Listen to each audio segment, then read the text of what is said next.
आहे तुमचं माझ्या नवीन ब्लॉगमध्ये आणि मी आले आहे उनबदवला. तर चला पाहूया. हे प्राचीन ठिकाण सातपुडेच्या पायथ्याशी आहे. जळगाव जिल्ह्यातील चोपडा तालुक्यातील आडावत ह्या गावापासून 5 किलोमीटर अंतरावर हे ठिकाण आहे. तर पहा, एवढा मोठा परिसर फिरण्यासाठी इथे रेल्वेही आहे, पण ती आता बंद आहे. तर हे एक धार्मिक स्थळ मानले जाते. या ठिकाणी प्रभू श्रीरामांनी काही दिवस वास्तव्य केलेले सांगितलं जातं. शपथीची उष्टीवरून प्रभू श्रीरामचंद्रांनी याच ठिकाणी खाल्ल्याचं सांगितलं जातं.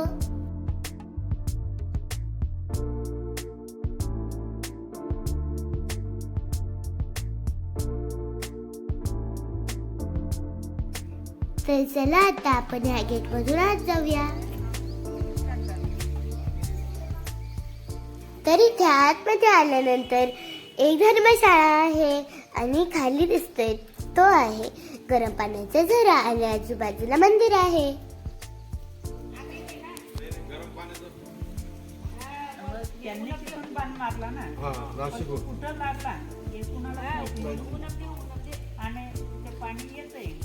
ह्या पाण्याने त्यांनी आंघोळ केली म्हणून त्यांचं त्वचारोग केला. म्हणजे त्यांना बध पडलेलं होते. म्हणजे हिच्यात तुमच्या अंगावरती कातडी दिसते ना, ही काहीच नव्हती, फक्त कवटी आणि या शरीराचं फक्त एवढंच राहिलं होतं. संपूर्ण मास चाललं गेलेलं होतं इंद्राचं. इंद्र म्हणजे हा शरभंग ऋषी झाला. म्हणजे त्याचे अंग भंग झालेलं होतं ना, त्याच्यामुळे त्याचं शरभंग नाव पडलंय. तर हा आहे गरम पाण्याचा झरा. या पाण्याने आंघोळ केल्याने आपल्या शरीरावरचे सगळे त्वचारोग बरे होऊन जातात. तर मी हात लावून पाहिलं, खरंच गरम पाणी येत होतं.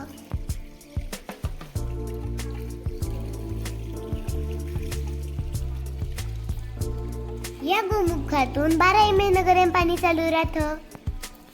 या पाण्याचा उगम कुठे आहे कोणालाही माहिती नाही.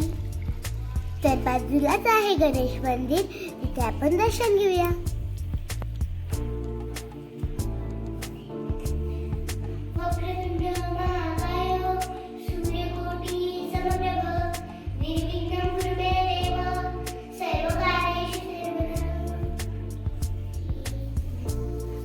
तर चला आता हे वरती आल्यावर आहे दत्त मंदिर. तर त्याच्याच बाजूला आहे महादेवांचं मंदिर.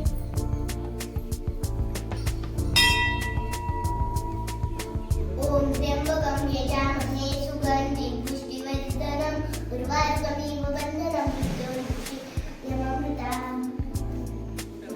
समोर दिसतंय ते आहे विठ्ठल रुक्मिणीचं मंदिर. ते चला आता आपण दर्शन घेऊया.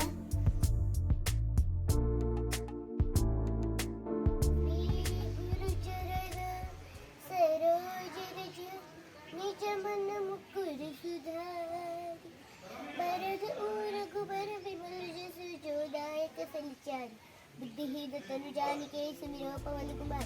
बघी आहे शरभंग ऋषीची गुफा. चला आता परत जाऊ.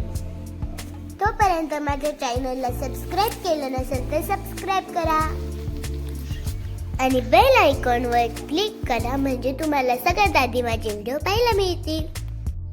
तर शरभंग ऋषींनी याच ठिकाणी हजारो वर्ष तपश्चर्या केली होती. तुम्ही जर हे ठिकाण पाहिलं नसेल तर इकडे नक्की भेट द्या. व्हिडिओ आवडला असेल तर एक लाईक नक्की करा.